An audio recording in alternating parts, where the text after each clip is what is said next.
याद आता दर्दमंद तरीके से इस नगमा को पेश किया, उसके लिए उन्हें तालियों से इस्तकबाल कर दें।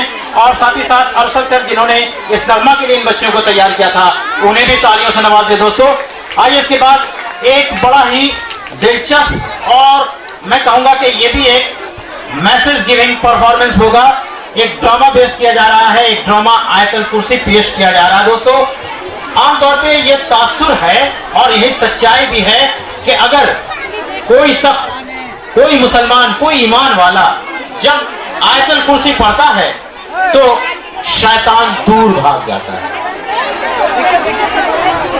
समझने वाली बात है दोस्तों कि आयतुल कुर्सी के पढ़ने के बाद शैतान दूर भाग जाता है, लेकिन हमारी बदनसीबी कि हम आयतुल कुर्सी पढ़ते जरूर हैं, लेकिन हम आयतुल कुर्सी पढ़कर उसके माना को नहीं समझते, उसके मतलब को नहीं समझते, उसकी अहमियत को नहीं समझते। जो समझ रहा है वो दूर भाग रहा है और हम बेसमझे उससे दूर भाग रहे हैं। दोस्तों इसी मैसेज को, इसी पैगाम को यहाँ इस ड्रामे के जरिए हमारे दरमियान पेश किया जाएगा। ड्रामा आयतुल कुर्सी, इसे क्लास 10 की इशरत, क्लास 8 कर परफॉर्मेंस सही तरीके से ऑडियंस तक नहीं पहुंच पाते हैं। बच्चे सही तरह से परफॉर्म तो करते हैं, लेकिन उनके डायलॉग डिलीवरी जो होती है, उनके जो डायलॉग्स होते हैं वो ऑडियंस तक नहीं पहुंचते और ड्रामा का मजा किरकिरा होता है। इस्तेमाल करें दोस्तों ड्रामा आयतुल कुर्सी।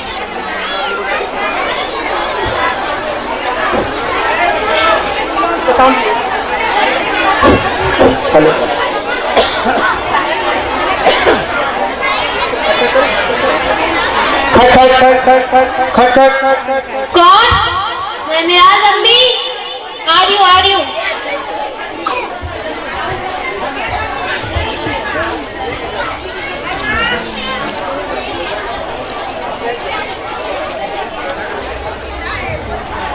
अस्सलाम वालेकुम अम्मी। वालेकुम अस्सलाम। आज आप लोगों का दिन कैसा बीता स्कूल में? बहुत अच्छा। चलिए बैठिए।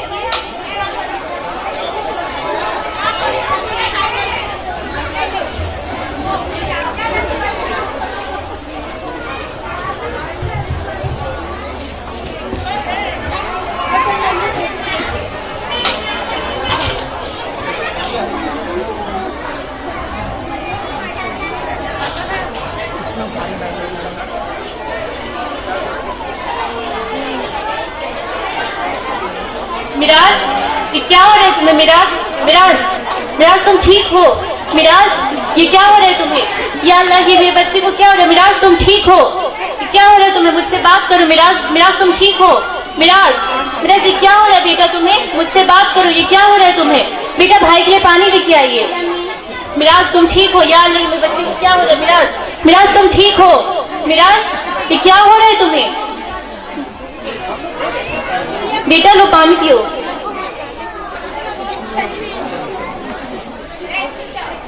तुम ठीक हो बेटा? ठीक हो। तुम्हारी तबीयत कैसे लग रही है अभी? बेटा भाई को लेके जाइए कमरे में और आराम करवाइए।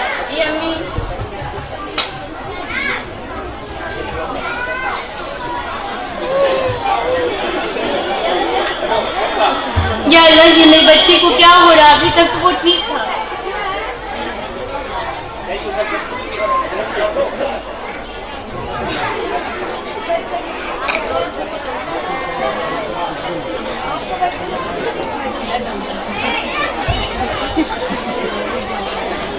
आफ्टर फ्यू डेज, कुछ दिनों के बाद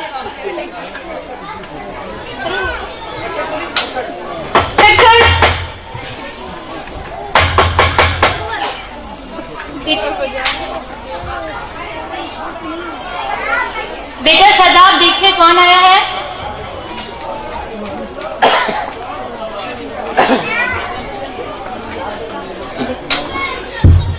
कौन?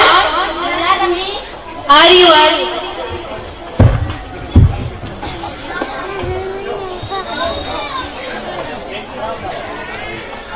अस्सलाम वालेकुम अम्मी। वालेकुम अस्सलाम। आज आप लोगों का दिन कैसा बीता स्कूल में? बहुत अच्छा। आपकी तबीयत कैसी है बेटा? अच्छी।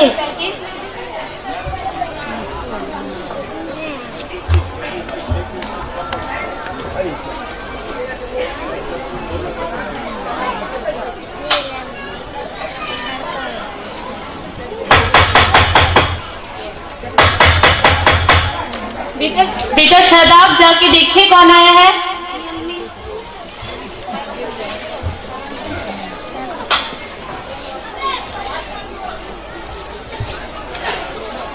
मम्मी आंटी आई है। अंदर लेके आइए। जी। अस्सलाम वालेकुम आंटी। वालेकुम अस्सलाम बेटा, कैसे हो तुम?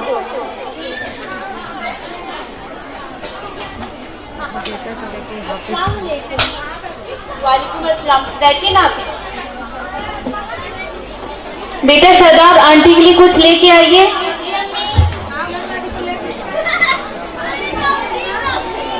क्या बात है आप ही, कई दिनों से आप दिखाई नहीं दे रही हैं।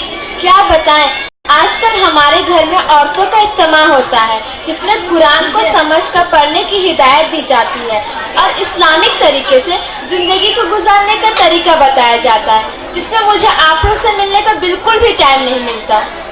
अच्छा, ऐसा होता है कि आपके घर में अगर हम कुरान पाक को समझ कर ना पढ़े तो क्या नुकसान है? क्या ये अल्लाह सुब्हानो ताला के पास काबिल कबूल नहीं है? अच्छा, मैं आपको एक किताब देती हूँ, आप मुझे वो पढ़ कर बताइए। ये लीजिए।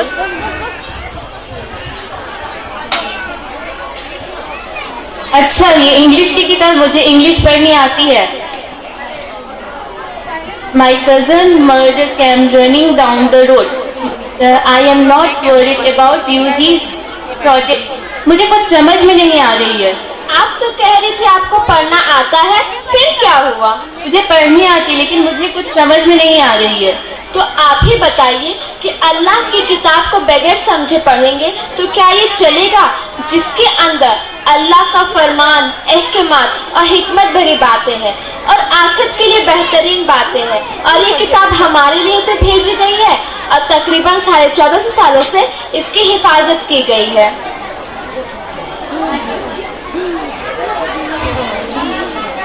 बेटा मिराज, ये क्या हो रहा है तुम्हें?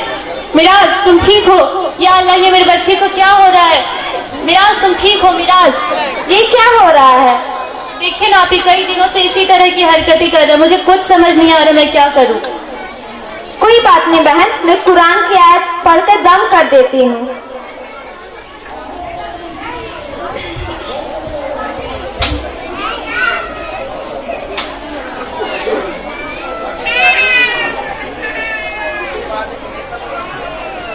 बेटा मिराज तुम ठीक हो? मैं ठीक हूँ। बेटा शादाब जाके भाई के लिए पानी लेके आइए। बेटा तुम ठीक हो ना? जी अम्मी। ये पानी मुझे दीजिए।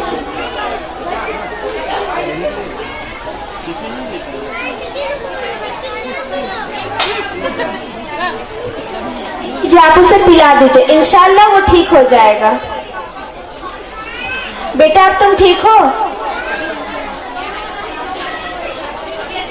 बेटा शादाब भाई को कमरे में लेके जाइए।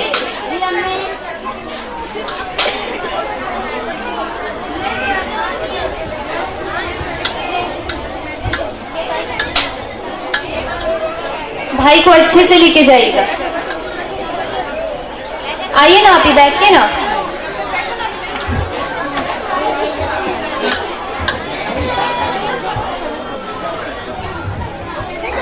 आपका बहुत बहुत शुक्रिया। आपकी वजह से मेरा बेटा ठीक हो गया। नहीं नहीं, शुक्रिया मेरा नहीं, उस खुदा का कीजिए जिन्हें के कलाम को मैंने आपके बेटे पे दम किया। लीजिए ना आपने तो कुछ लिया ही नहीं। नहीं नहीं, इससे कोई जरूरत नहीं है। नहीं लीजिए ना। शुक्रिया। ये आपने क्या पढ़ा कि जो मेरा बेटा ठीक हो गया? मैंने आयतुल कुर्सी पढ़ी। ये कुरान की बहुत सारी आयतों में से एक बेहतरीन आयत है। हाँ, हम कुरान की तिलावत तो करते हैं। आपको तिलावत के मायने मालूम है? तिलावत के मायने होते हैं पैरवी करना, टू फॉलो, यानी कुरान की बातों को समझकर उस पर अमल करना। अब आप ही बताइए, इसको समझेंगे नहीं तो अमल कैसे करेंगे? हाँ आपकी बात हमारी समझ में आ गई है, लेकिन आजकल हम सब कुरान पाक को सिर्फ सवाब की नियत से पढ़ते हैं। हम समझते हैं ये ज्यादा जरूरी नहीं है, इसलिए इस पे ज्यादा जोर नहीं दिया जाता। अच्छा चलिए मैं आपको कुरान की कुछ बातें बताती हूँ। कुरान छोड़ने वालों और अल्लाह की आयतों की लापरवाही करने वालों के लिए सूरह ताहा 124 नंबर आयत, सूरह ताहा 124 नंबर आयत में अल्लाह ताला फरमाते हैं, जो हमारी जिक्र से मुंह मोड़ेगा उसकी जिंदगी तंग होगी, वह रोज कयामत अंधा बना के उठाया जाएगा। या अल्लाह, अंधा? जी हाँ, अंधा। लेकिन कुरान एक ऐसी किताब है जिसको बगैर समझे पढ़ने पे भी सवाब है, लेकिन एक हद तक। हम पूरी जिंदगी बगैर समझे पढ़ने पे नहीं डाल सकते। अल्लाह ताला ने सूरह फातिह में फरमाया है, कुरान छोड़ने वालों को हम जहन्नम में डालेंगे। या अल्लाह, जहन्नम में? जी हाँ, जहन्नम में। वहाँ से वो चिल्लाएगा, इलाही हमें यहाँ से निकाल दे, हम अच्छे काम करेंगे। तो अल्लाह ताला फरमाएगा, क्या हमने तुम्हें इतनी उम्र ना दी थी? जिसको समझना होता वो समझ लेता। इस आयत से हमें ये समझ में आता है कि हम पूरी जिंदगी बगैर समझे पढ़ने पे नहीं डाल सकते। तो मेरे बेटे में क्या था जो वो ठीक हो गया? आपके बेटे में शैतान था, शैतान। अच्छा, शैतान? तो क्या शैतान को समझ में आ गया जो आपने पढ़ा? जिसे समझना था उसे तो समझ में आ रहा है, लेकिन अल्लाह की किताब हमारे लिए भेजी गई है जिसमें अल्लाह ताला की तारीफ बयां की गई है, और इसी की किबरियाई की वजह से भूत, शैतान, बदरूह सब भाग जाते हैं। मैंने भी अपने बेटे को आयतुल कुर्सी याद करवा रखा है। बेटा शागिर, आंटी को आयतुल कुर्सी पढ़ के सुनाओ तो। जी अम्मी, अभी सुनाता हूँ। औज़ुबिल्लाहि मिनश शैतानिर रजीम, औज़ुबिल्लाहि मिनश शैतानिर रजीम, बिस्मिल्लाहिर रहमानिर रहीम। अल्लाहु ला इलाहा इल्लहु वल हय्युल कय्यूम ला ताखुजुहु सिनतु वला नौम लहु मा फिस समावाति व मा फिल अर्ज़ि मन जल्लज़ी यशफ़अु इंदहु इल्ला बिइज़्निही यअलमु मा बैना अयदीहिम व मा खल्फ़हum व ला युहीतूना बिशैइन मिन इल्मिही इल्ला बिमा शाअ वसि'a कुर्सियुहुस समावाति वल अर्ज़ व ला युऊदुहु हिफ़्ज़ुहुमा व हुवल अलीयुल अज़ीम। माशाल्लाह बेटा, आपको तो याद है। बैठिए। हाँ आपी, आपकी बात हमारी समझ में आ गई है। आपने जो अल्लाह सुब्हान ताला की बातों को मुझे मिसालों से जो समझाया है, मुझे समझ में आ गई है। इंशाअल्लाह मैं कुरान पाक को आपसे समझ कर पढ़ूंगी। अच्छा, मैं आपकी जानकारी के लिए बता दूं कि हमारे इलाके में भी एक ऐसा इंग्लिश मीडियम स्कूल है जहां कुरान पाक को समझ कर पढ़ने की हिदायत दी जाती है। अच्छा, क्या नाम है उस स्कूल का? उस स्कूल का नाम है इकरा पब्लिक स्कूल। इंशाअल्लाह मैं अपने बच्चों को उसी इकरा पब्लिक स्कूल में ही डालूंगी। अच्छा, अब हम चलते हैं, लेकिन जाते जाते हम आपको कुछ बताना चाहते हैं। आप अपने बेटों को भी बुला लीजिए। बेटा शादाब, मिराज, इधर आइए, आंटी जा रही है।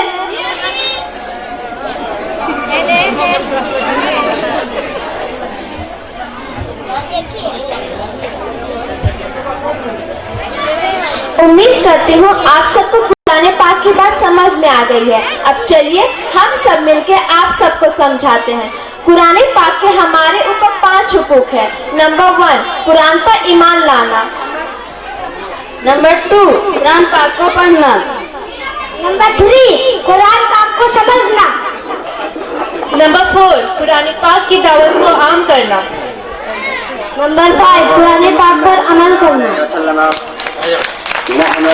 तालियां ना बजाएं प्लीज, अज़ान हो रही है। एक रुकन और है, हलाल रोजी कमाना।